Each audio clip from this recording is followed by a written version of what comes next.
Hello dear aspirant, welcome to all of you in our channel study with Alok. देखिए छात्रों, आज हम लोग जो बात करने चल रहे हैं वो एडवर्टीजमेंट 51 के जीएस वाले पार्ट को डिस्कस करेंगे।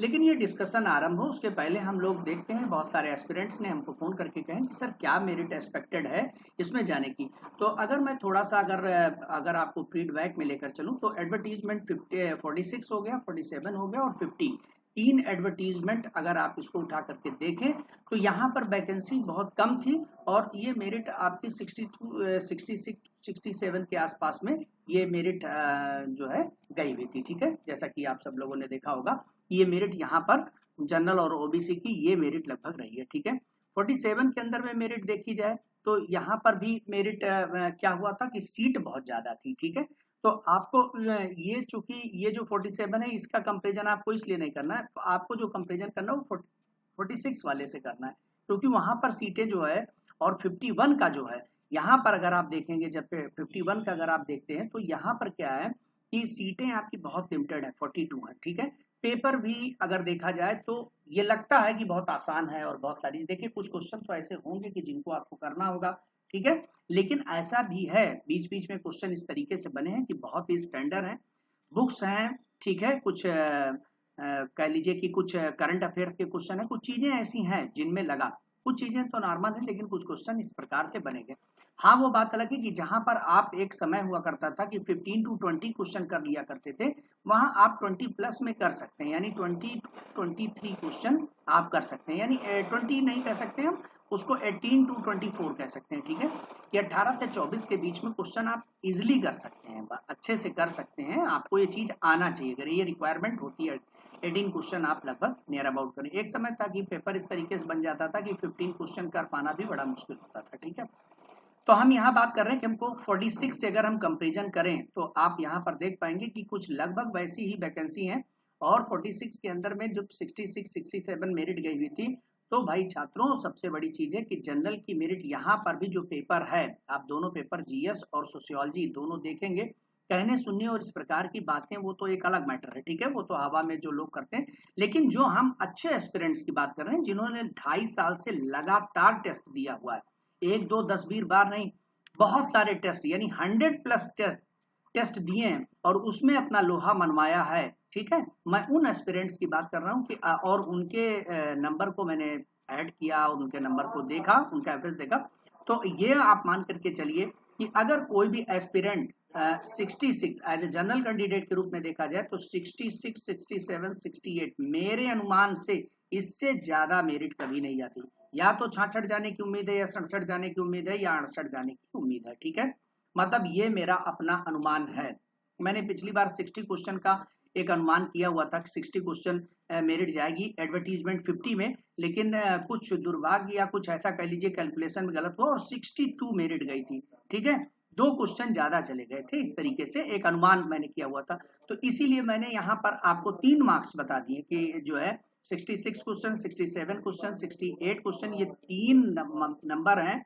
ये जनरल के लिए इतना हमें लग रहा है कि कॉलिंग अगर इतना आपने करके रखा है तो आप एकदम बिल्कुल अच्छे से तैयारी, यानी 65 का आंकड़ा आपने मैजिकल आंकड़ा टच कर लिया है, तो अब आपको इंटरव्यू के लिए लग जाना चाहिए। ठीक है, बिना रुके हुए लग जाना चाहिए। भाई जो आगे वैकेंसी आ रही है उसको आप फिल करिए, उसको कौन मना कर रहा है, जीडीसी की वैकेंसी आ रही है उसको कौन मना कर रहा है, आप फिल करिए, लेकिन आपको इंटरव्यू के लिए तैयार हो जाना चाहिए 65 नंबर। ठीक है, अब एक बात आती है कि 66 67 68 के बाद में ओबीसी की ये 1 से 2 क्वेश्चन, बस ओनली केवल 1 से 2 क्वेश्चन केवल बिलो में जाता है। यानी यहाँ पर अगर हम बात करें तो 64 65 और 66 ये मेरिट हो सकती है ओबीसी की। ठीक है, तो चलिए भाई छात्रों, ये तो इतनी बातें हो गई कि मेरिट क्या जा सकती है दोनों मिला करके।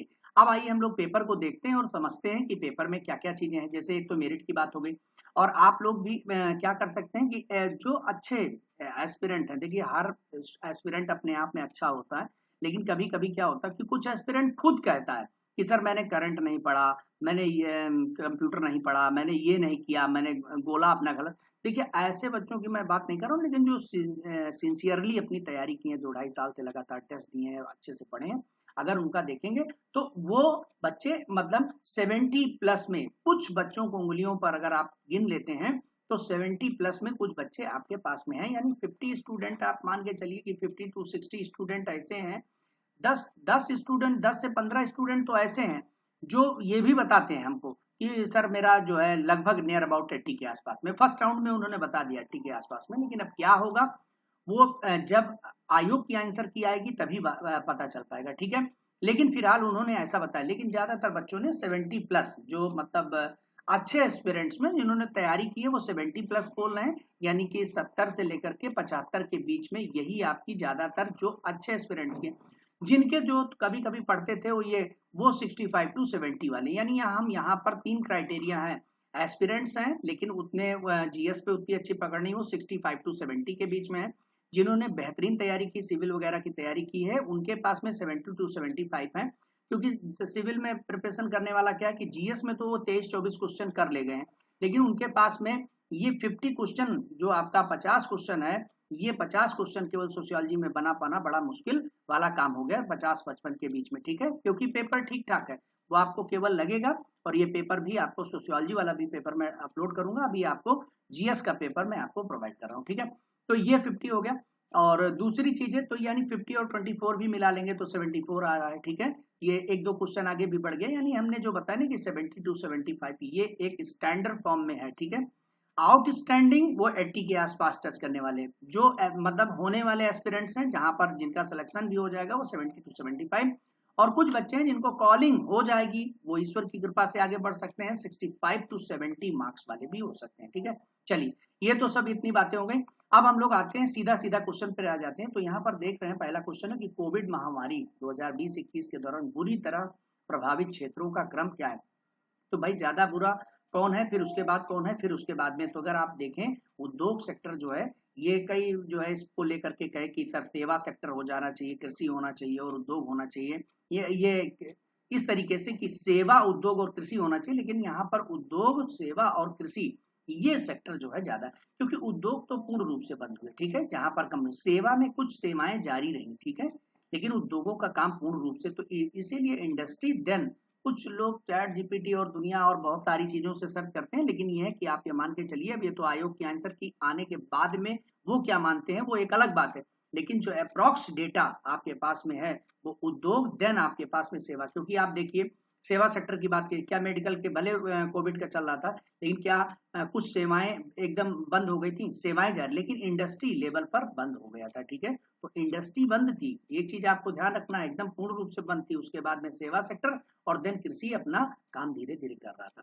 तो ये आपको सी अप्रोप्रिएट आंसर में जो ज्यादा संभावना 99.99% वो आपका सी ऑप्शन का, ठीक है। चलिए, इसको लेकर के डिस्प्यूट था इसलिए मैंने थोड़ा सा चर्चा कर लिया, और बाकी आप जो है आप कमेंट बॉक्स में अपने सुझाव भी दे सकते हैं, आपका सुझाव भी स्वागत रहेगा, ठीक है। स्वच्छ भारत अभियान की शुरुआत क्या हुई, तो 2 अक्टूबर महात्मा गांधी जी की जयंती के अवसर पर 2 अक्टूबर 2014 से शुरुआत हुई। आसान क्वेश्चन था, थोड़ा सा भी अगर कोई दिमाग लगाया है तो इजिली कर सकता था। बस कंफ्यूजन क्या हुआ, अरे भाई ये तो अक्टूबर पे है, उनका मन कर रहा था, लेकिन उन्होंने क्या किया, अक्टूबर पे लगा करके और कट करके फिर उन्होंने कहा कि अक्टूबर में क्या जनवरी में शुरू हो गया होगा, उसी पे थोड़ा शुरू हो जाएगा, बना है लेकिन शुरू कब हुआ, ऐसे ऐसे दिमाग में आकर के वहां पे गलत। तो ये मतलब अच्छा क्वेश्चन था, इसको कर सकते हैं, ठीक है। और हमने आपको पहले भी बताया था कि योजनाएं अगर आपकी पढ़ लेते हैं, उत्तर प्रदेश की योजनाएं, भारत की योजना वाला पार्ट जो घटना चक्र निकाल करके देता है, अगर उसको आपको पढ़ के रख, तो ये क्वेश्चन आप इजिली इसको कर सकते हैं। विशेष समवर्ती सूची में तो पॉलिटी का बहुत ही प्यारा सा क्वेश्चन है। आप देखेंगे एजुकेशन, न्याय और लोक स्वास्थ्य, ये जो एजुकेशन, एडमिनिस्ट्रेशन ऑफ जस्टिस देखते हैं, हाई कोर्ट, सुप्रीम कोर्ट, ये सब पब्लिक हेल्थ की बात की जाए तो ये सब चीजें हैं। लेकिन वेट एंड मेजरमेंट, जो बाट माप तौल है, ये राज्य का विषय वस्तु होता है, ठीक है, ना कि जो है केंद्र का विषय वस्तु होता है। तो ये आपका तरीका ए नंबर हो जाएगा। नेक्स्ट है, किस शहर में पैरा एशियाई 2023 आयोजित किए गए थे। तो देखिए यहाँ पर आप थोड़ा सा देखेंगे कि 22 की वैकेंसी थी, तो 22, 23, 24 भी कवर करने की कोशिश की गई है, ठीक है। तो हांगजो में पैरा, अब चूंकि हाईलाइटेड चीज है, पैरालंपिक 4-4 साल बाद होते हैं, तो इसलिए यहाँ पर क्या है 2023 की वैकेंसी हांगजो, तो ये आपका हो गया। और किस संविधान, सहकारी समितियों को संवैधानिक दर्जा, तो 97 most important question, highlighted question है, इसको भी ध्यान रखने की जरूरत है। नेक्स्ट देखेंगे, निम्नलिखित में से कौन सी एक बाजार आधारित प्रणाली है जहां कंपनियां उत्सर्जन अनुमतियों को खरीद बेच सकती हैं। तो एक चीज यहाँ पर देखना है कि कंपनियां जो उत्सर्जन करती हैं, कार्बन को उत्सर्जित करती है, तो कार्बन को क्या कर सकते हैं, वो ट्रेंडिंग करने का काम करते हैं, ठीक है। तो कार्बन ट्रेंडिंग, खरीदना बेचना, इस तरीके से काम कर सकती है, ठीक है, तो यहाँ पर आपका सी ऑप्शन हो जाएगा। संघीय बजट अगर हम लोग बात करें 2025-26 के लिए पहली बार कल्याण सामाजिक सुरक्षा स्कीम, ये सीधा सीधा जो है हम हमारे जो वित्त मंत्री श्रीमती निर्मला सीतारमण जी के द्वारा ऑनलाइन प्लेटफॉर्म श्रमिकों के लिए, ये जो सबसे बड़ी बात है कि ऑनलाइन प्लेटफॉर्म श्रमिकों के लिए ये सामाजिक सुरक्षा स्कीम प्रस्तुत किया था। तो यहाँ पर ऑप्शन जो है ये करेक्ट हो जाएगा। ठीक है, चलिए नेक्स्ट देखते हैं इसमें। तो यहाँ पर वायुमंडल में गैसों का, तो ये ईवीएस वाले पार्ट में बहुत आसान सा क्वेश्चन इस बार पूछ लिया गया था। 78% के आसपास में नाइट्रोजन, ठीक है, 78% के पास में नाइट्रोजन, देन उसके बाद में 21% के आसपास में ऑक्सीजन, और 0.03 के आसपास में जो है ये आपका आ जाता है आर्गन। ठीक है, और 0.1% में ये सभी गैसें कार्बन डाइऑक्साइड। तो यहाँ पर अगर आप देखेंगे तो आपका सेकंड, थर्ड और फोर्थ पहले आ जाएगा, सेकंड, थर्ड, फोर्थ और फर्स्ट नंबर ये, यानी ऑप्शन ए आपका करेक्ट हो जाएगा। ठीक है, चलिए नेक्स्ट हम लोग देखते हैं यहाँ पर कि समाज मित पैमाने का प्रयोग, जो समाज मित परीक्षण पैमाना, इसका प्रयोग किसने किया था? तो जो सोशियोलॉजी के एस्पिरेंट उनके लिए बड़ा आसान हो गया, इसको उन्होंने जेएल मोरेनो। ठीक है, ये क्वेश्चन तो बहुत बार पूछा गया। अब यहाँ पर देखिए मेमोरी से क्वेश्चन हमेशा आता है, मेमोरी से आ गया तो गीगाबाइट। ठीक है, तो बाइट, किलोबाइट, मेगाबाइट, गीगाबाइट। ठीक है, तो गीगाबाइट के पहले क्या आता है? मेगाबाइट, यानी 1024 मेगाबाइट अगर हो जाएगा तो यहाँ पर क्या हो जाएगा? 1 गीगाबाइट हो जाएगा। तो ये आपको ये नंबर, इसका ऑप्शन करेक्ट हो जाएगा।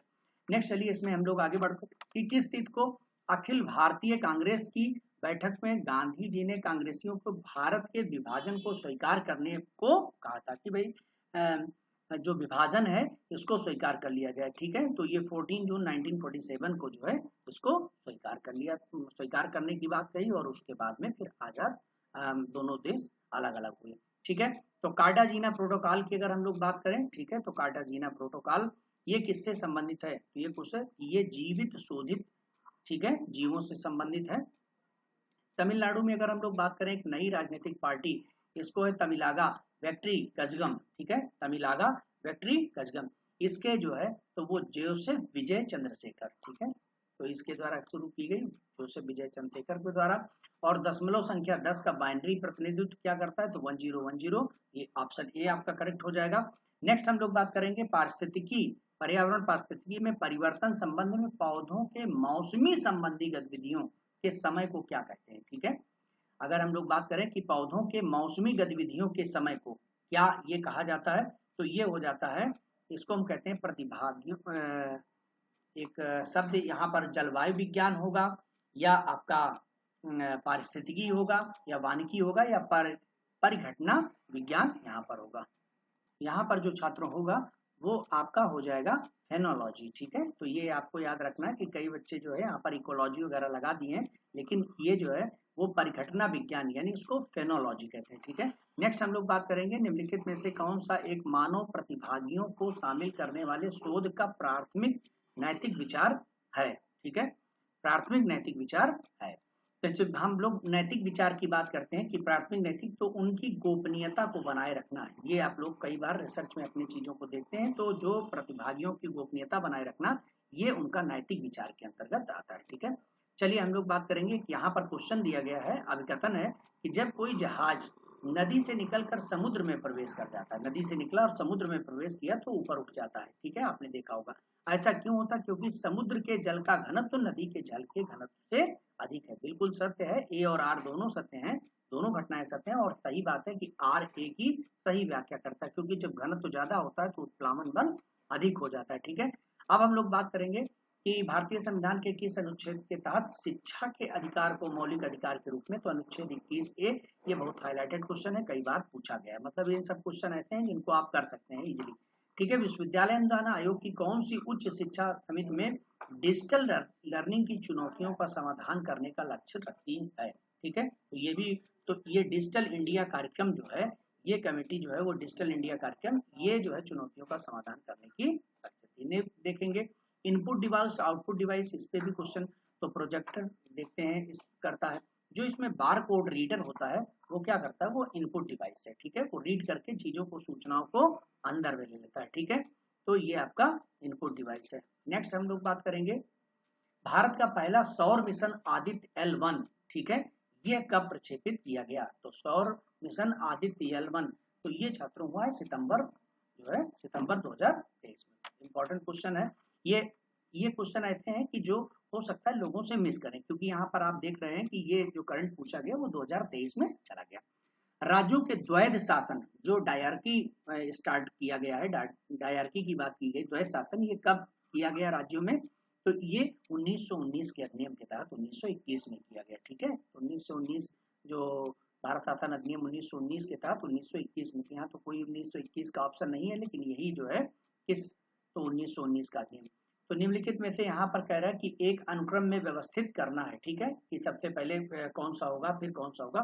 तो यहाँ पर सबसे पहले क्या होता है कि रे डाटा, जो रा डाटा होता है, इसको प्रारंभिक समंक जो लिखा हुआ है इसको इंग्लिश में अगर आप देखें तो अच्छे से समझ में आ जाएगा कि सबसे पहले हम लोग रा डाटा कलेक्ट करते हैं, यानी 1 नंबर यहाँ पर देखिए। ठीक है, उसके बाद में फिर क्या करते हैं, डाटा प्रोसेसिंग का काम करते हैं। ठीक है, उनको प्रोसेस में लेकर के आने का।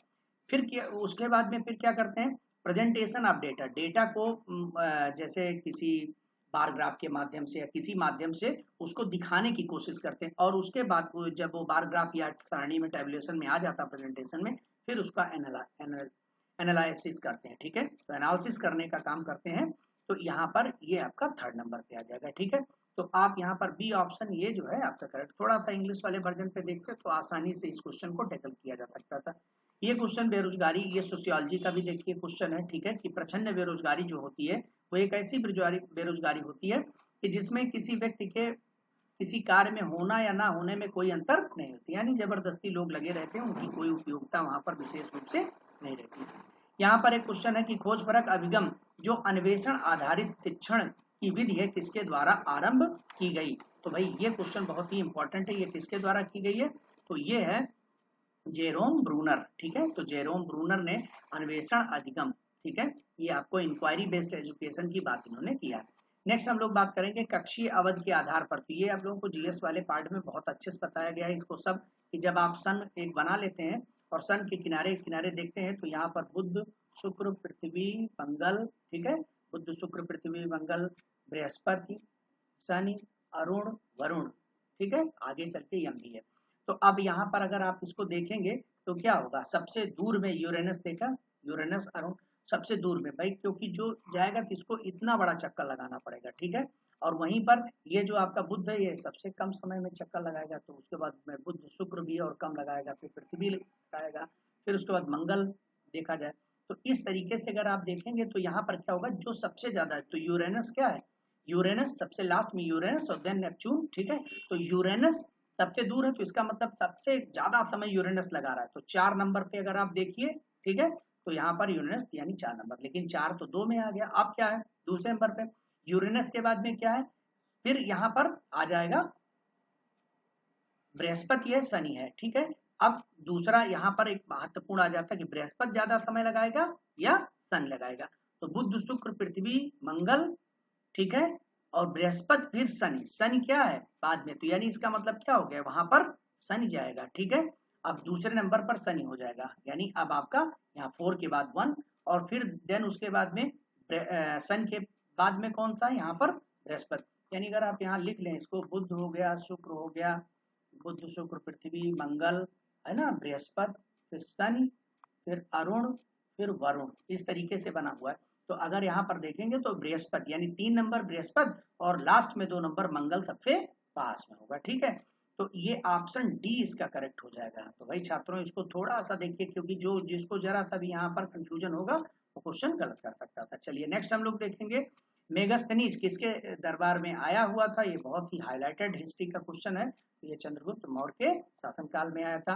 देखिए करंट का क्वेश्चन ये भी पीछे का जा रहा है। ठीक है, 2024 का 19वां 20 शिखर सम्मेलन कहाँ आयोजित किया गया था? ठीक है, तो भाई जो पहले इसके पहले ये तो जो अभी 19वां 2024 में किया गया, ठीक है, ये कहाँ किया गया, रियो डी जेनेरो में। इसके पहले नई दिल्ली भारत में था, तो इसलिए बहुत सारे लोग इस क्वेश्चन को गलत कर दिए, लेकिन ये है कि 2023 वाला नई दिल्ली भारत में था, 24 वाला तो जो है वो कहाँ पर है, ये रियो डी जेनेरो ब्राजील में। ठीक है, चलिए नेक्स्ट इसमें देखेंगे कि आंकड़ों की गणना जो कैलकुलेशन करने का काम होता है वो किस पे होता है, वो MS एक्सेल पर। तो ये भी चीज, ये बहुत आपको चीजें आनी चाहिए, प्रेजेंटेशन देना है तो आप पावर पॉइंट पे, गूगल डॉक्स पे रिसर्च पेपर वगैरह और इस टाइप से फॉर्म भराना है तो ये गूगल डॉक्स पे, MS एक्सेस पे क्या होता है कि चीज़ों को मंगाना इंटरनेट के थ्रू। तो ये आपको एक बहुत ही बेसिक है, ठीक है। तो जो भी आंकड़ों का काम होता है वो डेटा का काम एक्सेल पर होता है। जब भी हम लोग रिसर्च में एनालिसिस करने का काम होता है तो MS एक्सेल तो बहुत सिंपल क्वेश्चन जो है इसको आपको ध्यान रखना। 2024 में अगर हम प्रतिभूति विनिमय बोर्ड यानी सेबी के अध्यक्ष की बात करें तो अच्छा क्वेश्चन है, ठीक है। तो यहाँ पर किसे नियुक्त किया गया? तो 2024 में क्या, इसके पहले ही नियुक्त किया गया था, लेकिन 24 में थी माधवीपुरी बुच, ठीक है। माधवीपुरी बुच के पहले अजय त्यागी जी थे, ठीक है। तो ये जो है अभी 25 में माधवीपुरी बुच हटी हैं, ठीक है, और उसके बाद में फिर आगे बने हैं, ठीक है। तो अब ये जो 24 में जो अगर देखा जाएगा तो वो माधवीपुरी बुच ही जो है 24 में थी, ठीक है, इसलिए आपका ये क्वेश्चन हो जाएगा। तो भाई छात्रों इस तरीके से आप देखें, जैसे ये वाला क्वेश्चन हो गया, यहाँ कंफ्यूजन हो सकता है, लेकिन मतलब एक क्वेश्चन ये थोड़ा सा आदमी वहां पर कंफ्यूज कर सकता है, ठीक है। अब हम देख ले रहे हैं कि नंबर 30 नंबर वाला कंफ्यूजन हो सकता है, इसको कोई कंफ्यूजन, ये वाला थोड़ा सा कंफ्यूजन हो सकता है, लेकिन आपको बहुत हाईलाइटेड चीज है, इसको ध्यान रखने की जरूरत है। मेगास्थनीज हाईलाइटेड क्वेश्चन है, तो एक क्वेश्चन वो मिला, ये भी क्वेश्चन कुछ नहीं। यहाँ पर अन्वेषण की विधि, ये भी थोड़ा सा जो लोग कह लीजिए कि टीचिंग एप्टीट्यूड नहीं पढ़े उनके लिए थोड़ा सा था। तो दो क्वेश्चन ये हो गया। प्रचंड बेरोजगारी बहुत आसान टाइप का क्वेश्चन है, ये रिसर्च जो भी पढ़ा तुरंत कर ले जाएगा। तो दो क्वेश्चन, ये प्रोविंस वाला थोड़ा सा डिस्प्यूटेड ही क्वेश्चन है, तो ये 3 हो गया, ठीक है। ये थोड़ा सा मतलब कह लीजिए कि ध्यान आने में, तो 4 नंबर ये क्वेश्चन हो गया। इनपुट डिवाइस ये बहुत आसान है, उसके बाद ये तो आपको जानना चाहिए, ये बहुत ही आसान है। 4 ये भी आसान क्वेश्चन था, और उसके बाद में यहाँ पर ये भी थोड़ा रिसर्च का पेपर है, बढ़िया है। तो 4 ये परिघटना और पारिस्थितिकी में बहुत लोग कंफ्यूजन में, लेकिन इसको फेनोलॉजी कहते हैं। तो 4 1 5 मतलब जो है 5, ये भी आपको जिसको निकालना आता है तुरंत निकाल देगा, ठीक है। तो 5, और फिर ये भी थोड़ा सा मतलब हाईलाइटेड क्वेश्चन है, लेकिन जो लोग सिविल की तैयारी करते हैं उनके लिए कुछ नहीं। तो ये भी मान लीजिए थोड़ा सा 6, ठीक है, 6 हो गया। कार्टिजिना ये जो है इसको भी हो गया, 7 हो गया। और ये हिस्ट्री का क्वेश्चन है, ये आपको आना चाहिए, ठीक है, ये तो बहुत आसान सामाजिक के 6 क्वेश्चन ये भी आना चाहिए। संघीय बजट ये तो आपका हाईलाइटेड क्वेश्चन है। अनुसार कार्बन ट्रेंडिंग यानी 6 7 एक हो गया, ये आपका हाईलाइटेड क्वेश्चन है। ये भी थोड़ा सा 23 का है, तो मान लीजिए 8। तो आप ये मान के चलिए, और ये तो हाईलाइटेड, ये भी हाईलाइटेड, 8 क्वेश्चन, ठीक है। हम एकदम सीधा सीधा कहते हैं 8 से 10 क्वेश्चन, ठीक है, आप 10 मान लो। 8 to 10 क्वेश्चन ऐसे हैं कि जिसमें लगता है कि आप मतलब थोड़ा सा सोचना पड़े, गेस करना पड़े, लेकिन भाई छात्रों जो 20 क्वेश्चन है उसको आप कर सकते हैं, ठीक है। अगर आप 20 क्वेश्चन नहीं करते हैं तो इसका मतलब हो गया कि आपकी तैयारी ठीक ठाक नहीं है, आपने GS पढ़ा नहीं है, बस आप देते हैं पेपर में बैठते हैं। तो 20 क्वेश्चन यहाँ से निकालने का ये बनता है, ठीक है। आप सामान्य क्वेश्चन को अगर गलत किए तभी आप 20 नहीं पहुंच पाए। और अगर कोई भी बच्चा, जैसे बहुत सारे बच्चे हमको ये बता रहे हैं कि हमारा सर 22 चला गया, 23 चला गया, 24 भी चला गया। अरे भाई अगर आपको 20 क्वेश्चन आ गया, हम कहते हैं 20 क्वेश्चन में 2 क्वेश्चन अगर आपको कंफ्यूजन भी है, मान लीजिए 18 ही हो गया, ठीक है, तो 2 क्वेश्चन हट गया, तो जो इधर 8 से 10 क्वेश्चन बचे, 10 में से 2-3 तो सही चले जाएंगे, 3 क्वेश्चन चले जाएंगे, तो 18 और 3 जोड़ेंगे तो 21, ठीक है। तो आप ये मान के चलिए कि 21 22 ये आपका मतलब इजिली यहाँ 20 से लेकर के और 22 तक बहुत आसानी से किया जा सकता है, ठीक है। यानी 20 21 22 ये 3 नंबर किया जा सकता था, अगर नहीं किए हैं आप, क्योंकि इस पे करने वाले ऐसे भी लोग हैं जो 24 25 26 भी कर सकते हैं, ठीक है। लेकिन हम वो एक्सेप्शनल केस है, उनकी बात मैं नहीं करता, वो भाई वो सिविल सर्विसेज की तैयारी कर रहे हैं, उनके सोशियोलॉजी के थोड़े से कम रहते हैं, ठीक है। लेकिन ये आपको नंबर करना चाहिए, एक्सपेक्टेशन रहती है, ठीक है। फिर भी अगर जो बच्चा 18 प्लस में चल रहा है, ठीक है, वो अपने आप को ठीक माने कि ये स्थिति बन सकती है, ठीक है। 18 प्लस में अगर क्वेश्चन जा रहा है अगर आपके, तो ठीक स्थिति में है आप, आपको लगना चाहिए, ठीक है। और वही स्थिति ये है कि 50 क्वेश्चन के आसपास में, ठीक है।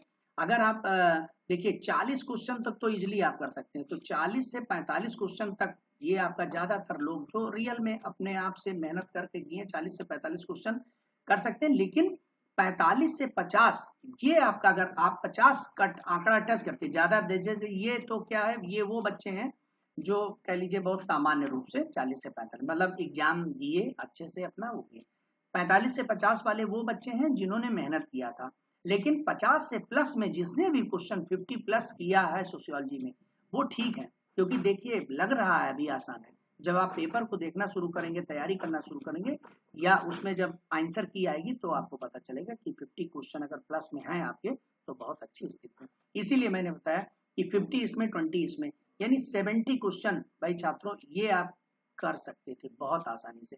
और 70 क्वेश्चन अगर आप कर सकते, आसानी से क्या मतलब मेहनत करके, आपको जो पढ़े हैं तो 70 क्वेश्चन, उसके बाद आपके 2-4 क्वेश्चन तो गेस पे सही जाएंगे ही। ठीक है, इसीलिए मैं बता रहा हूँ कि अगर 70, 72, 73 इस तरीके से अगर आपके नंबर बन रहे हैं तो ये कोई बहुत बड़ी बात नहीं है। ठीक है, 70, लेकिन ये सब उसके लिए जो पढ़ रहा है।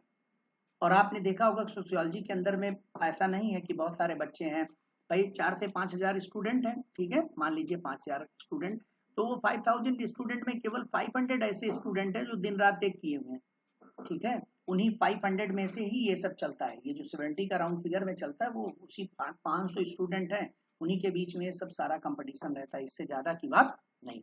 तो चलिए छात्रों, आज हम लोग इसको मिल लिए। आप सभी लोगों से गुजारिश है कि कमेंट बॉक्स में अपने जो विचार हो उनको लिख करके भेजिए, आप सबका विचार बहुत स्वागत रहेगा।